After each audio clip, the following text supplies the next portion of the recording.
guys, welcome back to my channel. வீடியோக்குள்ள போறதுக்கு முன்னாடி மறக்காம இந்த வீடியோக்கு ஒரு லைக் போட்டுருங்க.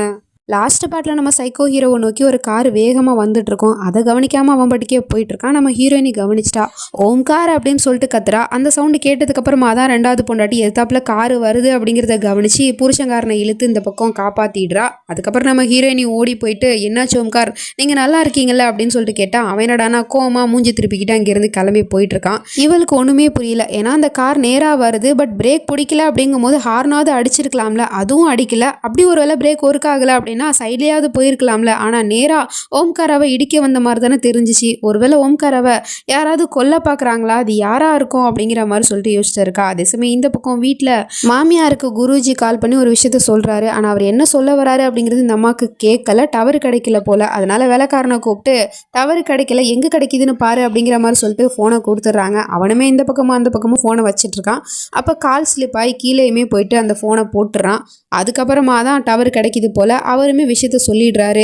இந்த மாதிரி ஒரு முக்கியமான விஷயத்த உங்ககிட்ட சொல்லணும். ஓம்காருக்கு அடுத்த 7 நாள் மார்க்கேஸ் தோஷம் இருக்கு. அதனால அடுத்த 7 நாள் அவன் ரொம்ப பாதுகாப்பா இருக்கணும், அவனோட உயிருக்கு ஆபத்து அப்படிங்கிற மாதிரி சொல்லியிருக்காரு. ஸோ இவ்வளோ பெரிய விஷயத்த கேட்கும் போது அந்த அம்மா கையில ஃபோன் இல்லை. அதுக்கப்புறமா அந்த அம்மா ஓடி வந்து ஃபோனை எடுக்குது. அவர் விஷயத்த சொல்லிட்டு கேக்குதா, நான் சொன்னது புரிஞ்சிச்சா அப்படின்னு கேட்டா கேக்குது குருஜி சொல்லுங்க அப்படிங்கிற மாதிரி சொன்னா அவர் ஃபோனை கட் பண்ணிட்டு போயிடுறாரு.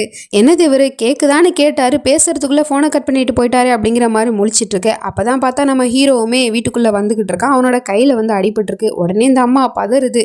என்னாச்சு ஓம்கார், உன் கையில் எப்படி அடிபட்டுச்சு அப்படி இப்படின்னு சொல்லிட்டு கேட்டு மறந்துட்டு இருக்கு. அப்பதான் மருமகளுமே நடந்த விஷயத்த சொல்லிட்டு இருக்கா. இந்த மாதிரி ஓம்காராவை ஒரு கார் வந்து இடிக்க வந்துச்சு, நல்ல வேலை என் உயிரை கொடுத்து நான் உங்க பையன் உயிரை காப்பாத்திட்டேன் அப்படின்னு சொல்லிட்டு இருக்கா. இதை கேட்ட உடனே அந்த அம்மாவுக்கு பயங்கரமான ஷாக்கா இருக்கு. என் பையனை கொல்றதுக்கு தைரியம் யாருக்கு வந்துச்சு, இதை பண்ணது யாரு அப்படிங்கிற மாதிரி புலம்பிட்டு இருக்கு. அப்ப இவனும் நம்ம ஹீரோயினியை முறைச்சு பார்த்துட்டு இதை பண்ணது யாருன்னு எனக்கு தெரியும் அப்படிங்கிற மாதிரி சொல்லிட்டு இருக்கான். உடனே அந்த அம்மாவோ புரிஞ்சுக்கிட்டு ஏண்டியா அப்பனா நீ தான் என் பிள்ளைய கொல்ல பாத்தியா அப்படிங்கிற மாதிரி சொல்லிட்டு கேள்வி கேட்டுட்டு இருக்கு. அதுக்கு அவ எந்த பதிலுமே சொல்லாம அங்கே இருந்து கிளம்பி போக போனா டக்குன்னு இவனோ பின்னாடி போயிட்டு அவளை பிடிச்சி வச்சுக்கிட்டு கேட்டுட்டு இருக்கான். எனக்கு தெரியும் நீ தானே என்னை கொல்றதுக்கு முயற்சி பண்ண அப்படின்னு கேட்டுட்டு இருக்கான். பைத்தியமா நீங்க, நான் எதுக்காக உங்களை கொல்லணும் அப்படின்னு கேட்டுட்டு இருக்கா. அப்ப அவனும் கேட்கிறான், ஒருவேளை நீ என்ன கொல்லணும் அப்படின்னு நினைக்கல அப்படின்னா அப்ப என்னை வந்து காப்பாத்திருக்க வேண்டியதானே, ஏன் என்ன காப்பாத்தல அப்படின்னு கேட்டுட்டு இருக்கான். என்ன மறந்துருச்சா, நான் தான் ஃபர்ஸ்ட் அந்த காரை நோட் பண்ணிட்டு ஓம்கார்னு சொல்லிட்டு கத்துனேன், அதுக்கப்புறமா தான் இவ பார்த்துட்டு உங்களை வந்து காப்பாத்தினா அப்படின்னு சொல்லிட்டு இருக்கா. ஆனா அவளோ ஏங்கா அப்படி போய் சொல்லிட்டு இருக்கீங்க, ஓம்காருக்கு எதிர்த்தாப்புல கார் வந்ததை நான் தான் பார்த்தேன், அதனால தான் நான் அவரை போய் காப்பாத்தினேன் அப்படிங்கிற மாதிரி சொல்லிட்டு போய் சொல்லிட்டு இருக்கா.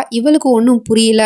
அதுக்கப்புறமா இவன் சும்மா இருக்காம நம்ம ஹீரோயினி மேல தான் பழிய போட்டுக்கிட்டு இருக்கான். இல்ல நீ தான் என்ன வேணும், உனே கொல்ல பார்த்திருக்க, உனக்கு என்ன தாண்டி வேணும் அப்படிங்கிற மாதிரி கேட்டா அவளோ திரும்பி கேட்கறா. உங்களை நான் கொல்லணும்னு நினைச்சிருந்தேன்னா என்னோட முகத்தை நீங்க சிதைச்சிங்களே, அப்பவே நான் உங்களை கொலை பண்ணியிருப்பேன். ஆனால் நான் அது மாதிரி எதுவுமே பண்ணலை.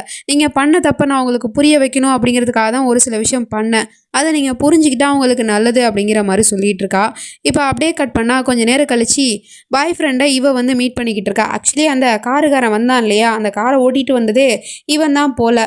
எதுக்காகனா இவங்க 2 பேரும் ஒரு பிளானை போட்டுக்கிட்டு இருக்காங்க. நம்ம ஓம்காரை இவ கல்யாணம் பண்ணிக்கிட்டா, அவன் ஏகப்பட்ட சொத்துக்கு சொந்தக்காரன். அதனால அவனை கொண்டுட்டு அந்த பழியத்துக்கு நம்ம ஹீரோயினி மேலே போட்டுட்டு மொத்த சொத்தையும் சுருட்டிக்கலான்னு பார்த்துட்டு இருக்காங்க. அது 2 பேரும் பிளான் போட்டுட்டு இருக்காங்க. அப்படின்னா இது இதோட நிற்க போகிறது கிடையாது. கண்டிப்பாக ஓம்காராவை கொல்றதுக்கு ஏதாவது ஒன்று பண்ண போகிறாங்க அப்படிங்கிறது நமக்கும் நல்லாவே தெரியுது.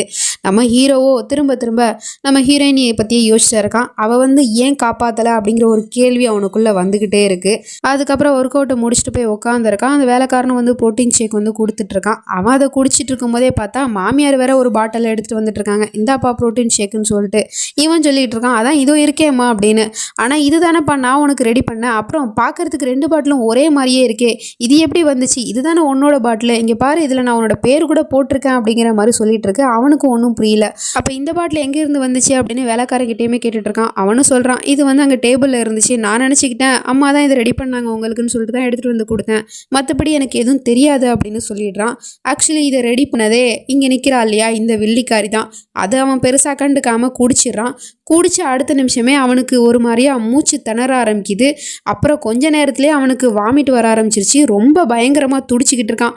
அவனோட நிலைமையை பார்த்துட்டு அம்மா ஒரு பக்கம் பயந்து போயிட்டு கத்துறாங்க, ஓமி உனக்கு என்ன ஆச்சுப்பா, ஏன் வாந்தி எடுக்கிற அப்படின்னு கேட்டுட்டு இருக்காங்க. ஆனால் அவனால் பேசவும் முடியல. ஒரு பக்கம் வாமிட் பண்ணிக்கிட்டே இருக்கான் விடாமல். டாக்டரை கூப்பிடு அப்படின்னு இந்த அம்மாவும் பதறிட்டு இருக்கு. ஆனால் டாக்டர் மொத்தமும் ஸ்ட்ரைக்கு, யாரும் வரமாட்டாங்க அப்படிங்கிற மாதிரி சொல்லிடுறான். இப்போ என்ன பண்ணுறது, என்னோட பையனோட உயிரை நான் எப்படி காப்பாற்றுறது, இவனுக்கு என்னாச்சு ஏதாச்சுன்னு தெரியலையே, இப்போ நான் என்ன பண்ணுவேன் கடவுளே அப்படிங்கிற மாதிரி புலம்பிட்டு இருக்கா. அப்போ இவ்வளோ ஏற்றி விட்டுட்டு இருக்கா. ஒருவேளை இவர் குடிச்ச புரோட்டீன் ஷேக்கில் எதுவும் விஷம் கலந்துருக்குமோ, அதை குடிச்ச அடுத்த நிமிஷமே தான் இவருக்கு இந்த மாதிரி ஆகுது, எனக்கு அப்படிதான் தோணுது அப்படிங்கிற மாதிரி சொல்லிட்டு ஏற்றி விட்டுட்டு இருக்கா. உடனே இந்த அம்மாவுக்கு கோவம் ஒரு பக்கம் வருது, பதட்டம் வேற. அங்கேருந்து கிளம்பி ஓடி போயிட்டு மயிராவை ஏதாவது திட்ட போகிறாங்களோ அப்படின்னு பார்த்தா அதுதான் இல்லை. அவகிட்ட கெஞ்சி கூப்பாடு போட்டு என் பையனை எப்படியாவது காப்பாற்று, நீ டாக்டர் தானே, என் பையனை வந்து காப்பாற்று அப்படிங்கிற மாதிரி கெஞ்சிட்டு இருக்காங்க. அவருக்கு என்ன ஆச்சு அப்படின்னு கேட்டால் தெரியல, அவன் குடிச்ச புரோட்டீன் ஷேக்கில் விஷம் இருந்திருக்குன்னு நினைக்கிறேன், என் பையனை எப்படியாவது வந்து காப்பாற்றுமா, அவன் காலில் விழுந்து கெஞ்சி கேட்குறேன் அப்படிங்கிற மாதிரி சொல்லிட்டு மருமக காலில் விழுந்து கெஞ்சி கேட்டுட்டு இருக்கு இந்த அம்மாவோ. அவ உடனே என்னாச்சுன்னு தெரியலையே அப்படின்னு சொல்லிட்டு ஓடி வந்து பார்க்குறா. இவனோட நிலைமை ரொம்பவே மோசமாக இருக்குது, வாமிட் பண்ணிக்கிட்டே இருக்கான் விடாமல். அதுக்கப்புறம் இவ போயிட்டு ஒரு மருந்து எடுத்துகிட்டு வந்து அவனோட வாயில் வந்து ஊற்றி விட்டுட்டு இருக்கா. அதை குடித்தோடனே அவன் இன்னும் அதிகமாக வாமிட் பண்ணிக்கிட்டே இருக்கான். உடனே இதை பார்த்துட்டு மாமியார் பயந்து போயிடுறாங்க. என்னாச்சு என் பையனுக்கு, என்ன மருந்து நீ கொடுத்த அப்படின்னு கேட்டால் ஒன்றும் பயப்படாதீங்க, இவர் உடம்புல விஷம் இருக்குன்னா அதை வெளியேற்றுறதுக்கான மருந்து தான் நான் கொடுத்துருக்கேன், அதனால தான் அவர் வாமிட் பண்ணுறாரு அப்படிங்கிற மாதிரி சொல்லிட்டு இருக்கா. அப்போ அவனுமே கொஞ்சம் நேரத்தில் அந்த மருந்தை குடிச்சிட்டு அப்படியே மயங்கி விழுந்துடுறான். அதுக்கப்புறம் ரூமுக்கு தூக்கிட்டு வந்துட்டாங்க. நானே பார்த்துக்கிறேன் அப்படின்னு இவ்வளோ சொல்லிட்டு இருக்கா. இல்லை வேணாம், நானே என் பையன் கூட இருக்கேன் அப்படின்னு அம்மாவும் சொல்லிட்டு இருக்கு. இங்கே பாரு, அவள் தான் சொல்கிறாள், அவள் டாக்டர் தானே, அவள் எல்லாம் பார்த்துப்பா, வா இங்கேருந்து போகலாம் அப்படிங்கிற மாதிரி சொல்லிட்டு மாமியாரையும் அந்த ரெண்டாவது பொண்டாட்டியும் அங்கேருந்து அழைச்சிட்டு போயிடுறாங்க. நம்ம ஹீரோயினி தான் நைட்டு ஃபுல்லாக கண்ணு முழிச்சு அவனை பார்த்துக்கிறா. இப்போ மார்னிங் ஆயிடுச்சு. காலங்காத்தில் இந்த பையன் எழுந்திரிச்சு பார்க்குறான். உடம்பு குணமாயிடுச்சு போல். நம்ம ஹீரோயினி பக்கத்தில் படுத்திருக்கா.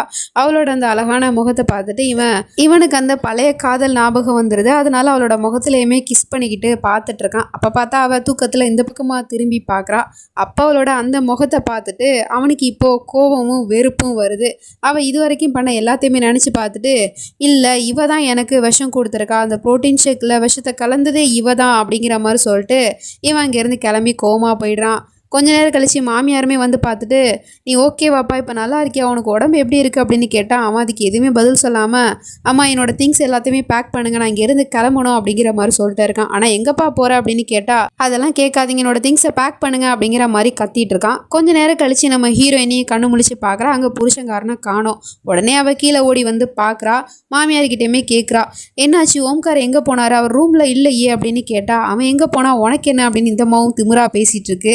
என்னாச்சு அத்தை, ஏன் அப்படிலாம் பேசிட்டு இருக்கீங்க, சரி அதெல்லாம் விடுங்க, ஓம்கார் இப்போ எப்படி இருக்காரு, அவர் எங்கே தான் போனார், அவர் வீட்லேயே ஆளை காணமே அப்படிங்கிற மாதிரி கேட்டால் அதுக்கு இந்த அம்மா எந்த பதிலுமே சொல்லாமல் பணத்தை எடுத்துகிட்டு வந்துட்டு, இந்த டாக்டர் ஃபீஸு வச்சுக்க, என் பையனோட உயிரை காப்பாற்றினால அதுக்காக தான் இந்த பணம் அப்படிங்கிற மாதிரி சொல்லிட்டு கொடுத்துட்ருக்கு. ஆனால் அவ்வளோ என்ன பேசிகிட்டு இருக்கீங்க மாமியாரே, உங்ககிட்ட சண்டை போடுறதுக்குலாம் எனக்கு இப்போ நேரம் இல்லை, ஓம்கார் எங்கே போனார், அவர் எங்கே தான் போனார்னு சொல்லுங்களேன் அப்படின்னு கேட்டால், இப்போ என்ன உனக்கு தெரிஞ்சுக்கணும், ஓம்கார் எங்கே போனான்னு தெரிஞ்சுக்கணுமா, சரி ஓகே சொல்கிறேன் கேட்டுக்க, அவனுக்கு இப்போ தானே கல்யாணமாக இருக்குது, அதான் அவனோட புது பொண்டாட்டி அழைச்சிக்கிட்டு ஹனிமூன் போயிருக்கான், ஓகேவா அப்படிங்கிற மாதிரி சொல்லிட்டு அந்தமா போயிடுது. இவளுக்கு ஒன்றும் புரியல, என்னது ஹனிமூனா, எதுக்காக அவர் இந்த நிலைமையில இங்கேருந்து கிளம்பி வெளியே போகணும், ஏற்கனவே அவர் யாரோ கொல்ல பார்க்குறாங்க, இப்போ இந்த நேரத்தில் அவர் வேற தனியாக போயிருக்காரு, அவரோட உயிருக்கு ஆபத்து அப்படிங்கிற மாதிரி சொல்லிட்டு யோசிச்சுட்டு இருக்கா. அதே சமயம் அவங்க ரெண்டு பேரும் காரில் போயிட்டுருக்காங்க. எங்கே போகிறாங்க அப்படிங்கிற விஷயம் தெரியல. இந்த பக்கம் மாமியாருக்கோ ஒரு லெட்ரு வருது. அது அந்த குருஜி தான் எழுதி அனுப்பியிருக்காரு. இந்த மாதிரி ஃபோனில் ஏற்கனவே உங்ககிட்ட இதை பற்றி சொன்னேன், அது உங்களுக்கு தெரியுமா தெரியாதான்னு தெரில, அதுக்காக தான் அந்த லெட்டரை போடுறேன் அப்படின்னு சொல்லிட்டு அந்த விஷயத்தையுமே எழுதியிருக்காரு. இந்த மாதிரி அவனுக்கு இன்னும் அடுத்த 7 நாட்களில் மார்க்கேஷ தோஷம் இருக்குது, அதனால அவனோட உயிருக்கு ஆபத்து அப்படிங்கிற மாதிரி எழுதியிருக்காரு. இதை படித்து பார்த்தவங்களுக்கு பயங்கரமான ஷாக்கு. ஓமி அப்படிங்கிற மாதிரி சொல்லிட்டு கத்திக்கிட்டு இருக்காங்க. அதே சமயம் இங்கே இவங்க ரெண்டு பேருமே வந்து ஒரு தாபா கிட்ட வந்துட்டாங்க. அங்கே இவன் கண்ணு பார்க்குற இடமெல்லாம் நம்ம ஹீரோயினி தான் வந்து நிற்கிற மாதிரியும் சிரிக்கிற மாதிரியும் தெரிஞ்சிட்ருக்கு. நான் ஏன் அவளை பற்றி யோசிக்கிறேன் அப்படிங்கிற மாதிரி சொல்லிட்டு இவன் யோசிச்சு இந்த பக்கம் திரும்பினா அங்கே பார்த்தா உண்மையிலே நம்ம ஹீரோயினி வந்து நின்றுட்டுருக்கா.